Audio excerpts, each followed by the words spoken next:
You're 27 years old. You work nights at a data center outside of Arlington, Virginia. Server maintenance. $38,000 a year. You monitor systems, replace drives, drink bad coffee, and go home. Nobody notices you. That's fine. You don't need to be noticed. It's 2:47 a.m. on a Tuesday. You're doing routine checks on a restricted server rack, one you're technically cleared to access. You pull a log file to investigate a cooling error. But the log file isn't a log file. It's a list. 47 names. Senators, journalists, a federal judge, 2 foreign presidents. Next to each name, a date. Next to each date, a single word. Resolved. You read it twice. Your hands go cold. You close the file. You put the drive back. You finish your shift. You drive home. You don't sleep. 3 days later, a man is sitting in your apartment when you get home. He's wearing a gray suit, no badge, no ID. He's holding a cup of your coffee like he's been there for hours. He says, "You weren't supposed to see that." You tell him you don't know what he's talking about. He smiles. He sets down the coffee. He slides a folder across your kitchen table. He says, "We've been watching you for a while. You're careful, you're quiet. You're exactly what we need." He tells you the alternative. You take the folder. Level 2. You don't quit your job. That's the first rule. Nothing changes on the outside. You keep your apartment, your routine, your bad coffee. You're invisible. That is your greatest value. Your handler's name is Carver. You never meet in the same place twice. He gives you tasks through an app that looks like a weather forecast. Partly cloudy means check the drop point. Thunderstorm means abort everything and go dark. Your first assignment is simple. Attend a public city council meeting. Sit in the third row. Know who speaks to whom before the session starts. Report back. You do it. You report back. Carver nods. Your second assignment, photograph the license plates in the parking garage of a specific office building every Tuesday for a month. You do it. You ask no questions. Your third assignment, befriend a woman named Helen Park. She works at the Congressional Budget Office. She jogs in the park near your apartment every morning at 6:15. You start jogging. 6 weeks later, Helen considers you a close friend. She talks about work, about pressure from above, about budget lines that don't make sense, about money moving to programs that don't exist on any public record. You report every word. Carver tells you you're doing excellent work. He wires $8,000 to an account you didn't open. He says, "You're not an employee. You're an asset. There's a difference." You don't ask what the difference is. You already know. Level 3. The cleaner. Something goes wrong on another operation, not yours. You're never told exactly what. But a man named Derek Webb, a mid-level treasury analyst, has become a problem. He's been talking to a reporter. The reporter is getting close to something real. Carver tells you to handle it. "You're not here to hurt anyone," you tell him. Carver looks at you. Nobody said anything about hurting anyone. Your job, discredit Derek Webb before he can talk. You have 72 hours. You dig into his life, financial records, browser history, personal emails, all provided to you in a folder. You find something. An affair 2 years ago. Brief. Buried. His wife doesn't know. You build a fake online trail, manufactured posts, a fake social media account. You make it look like Webb has been embezzling. Small amounts. Just enough. You send the package to his department head anonymously. Within 48 hours, Webb is placed on administrative leave. The reporter stops returning his calls. The story dies. You sit in your apartment and stare at the wall for a long time. Carver sends you a thunderstorm. Then, an hour later, partly cloudy. You go to the drop point. There's an envelope. Inside, a new identity document, a new phone, and a single typed line. Welcome to the next level. Level 4. The ghost. You no longer exist. Officially, your old identity is still alive, still paying rent, still filing taxes, still clocking in at the data center twice a month.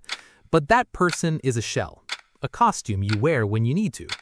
Your real life happens somewhere else. You move between safe houses. You have 4 phones, each for a different identity. You have 3 passports. You speak in code even when you're alone, because old habits keep you alive. Carver introduces you to the team. There are 6 of you. You never learn last names, you never learn real first names. You call each other by city names. You are Dallas. There is a London, a Cairo, a Seoul, a Lisbon, and a Rome. You don't socialize. You don't ask questions about each other's assignments. You brief, you debrief, you disappear. Your family calls your old number sometimes. Your mother left a voicemail on your birthday. You listened to it 4 times. You didn't call back. You can't. You tell yourself this is temporary. That's what everyone tells themselves. Level 5, the fixer. You've moved up. You're not gathering information anymore. You're protecting it. A senator on the Foreign Relations Committee has been privately approached by a foreign intelligence service. He hasn't reported it. He's been having conversations he shouldn't be having. He hasn't crossed the line yet, but he's standing right on it. Your job is to make sure he steps back. You don't threaten him. Threats create enemies. Instead, you arrange for him to receive a very specific piece of information. A photograph of a meeting that happened in Prague in 2019. A meeting he doesn't know was photographed. A meeting that would end his career if it became public. He receives it in his private email at 11 p.m. on a Wednesday. By Thursday morning, he's called off the conversations. By Friday, he submitted a report to the FBI about the foreign approach, making himself look like a hero. He never hears from you. He never knows you exist. You fix problems without touching them. You rearrange outcomes from a distance, like moving pieces on a board that nobody else can see. Carver tells you that you've been recommended for expanded operations. You ask what that means. He says it means the board gets bigger. Level 6, the architect.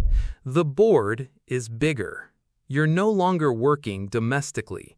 You're coordinating across 5 countries simultaneously: Berlin, Nairobi, Manila, Bogota, Tbilisi. Each city has an asset. Each asset has a task. You are the only person who sees the full picture. The operation is called Pale Mirror. You're never told the strategic goal, only your piece of it. You move money through 3 shell companies into a media organization in Georgia. You arrange a meeting between 2 men who don't know the other is being used. You pass a piece of fabricated intelligence to a friendly agency that will treat it as real. 3 months later, an election in Georgia produces a result your superiors wanted. A pipeline deal gets renegotiated. $4 billion shifts direction.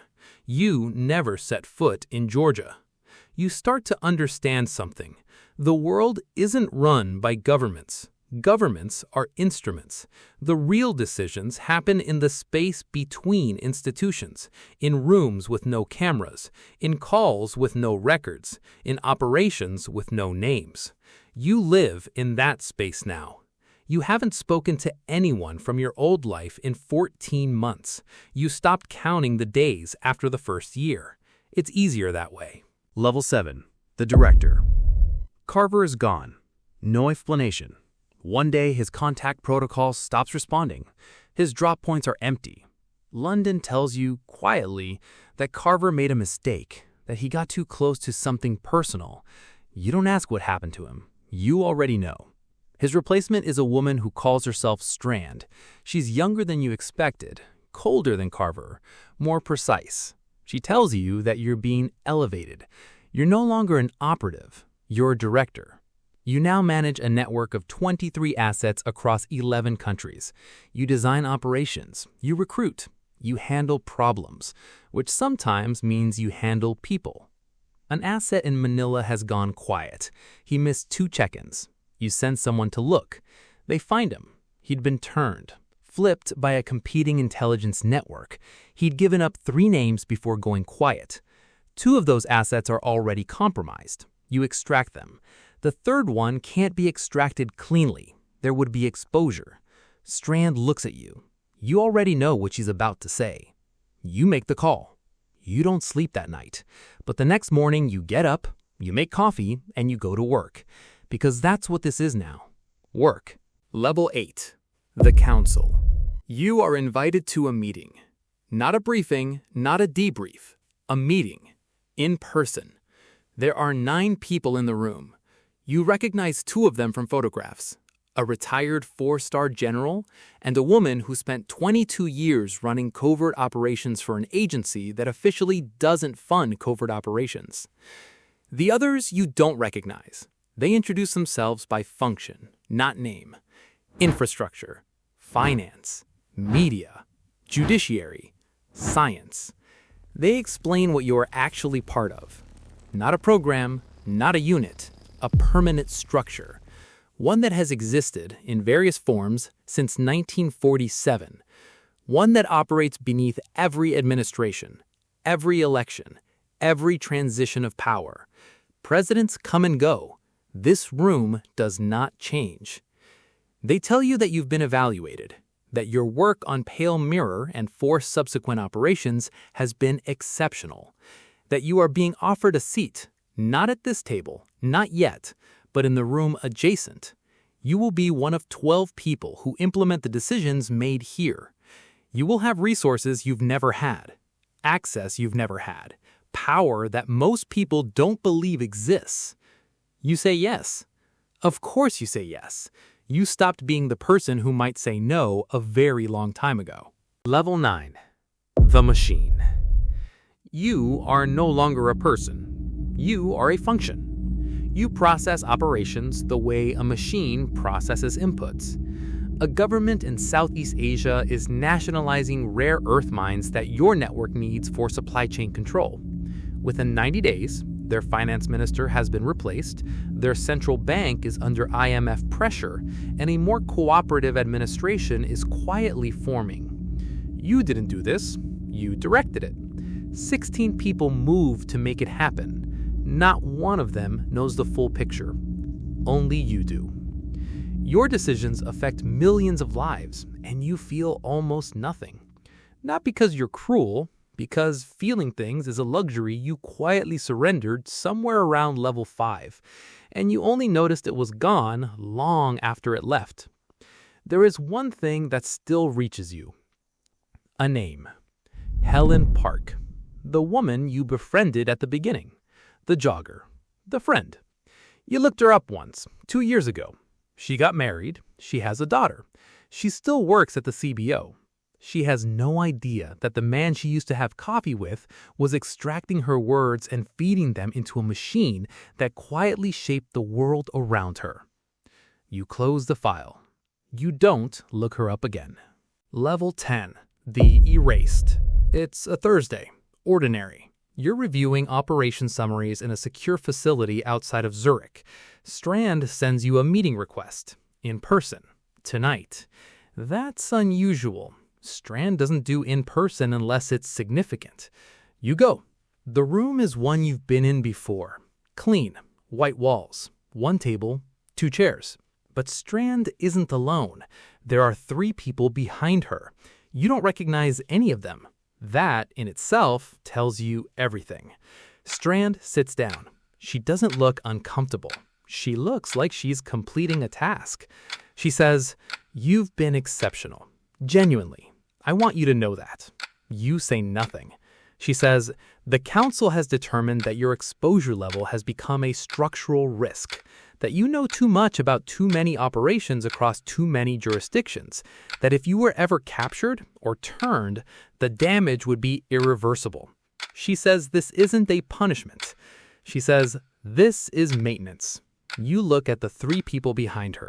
You look at the door. You run the numbers the way you've been trained. Exits, angles, response time. You already know there's no play here. You designed operations like this. You know exactly how they end. You think about your mother's voicemail. You think about Helen Park's daughter. You think about the list you found on a server rack in Arlington at 4:27 a.m. on a Tuesday. The 47 names. The word resolved. You understand now. You were never an agent. You are always just a name on a list, waiting for your date.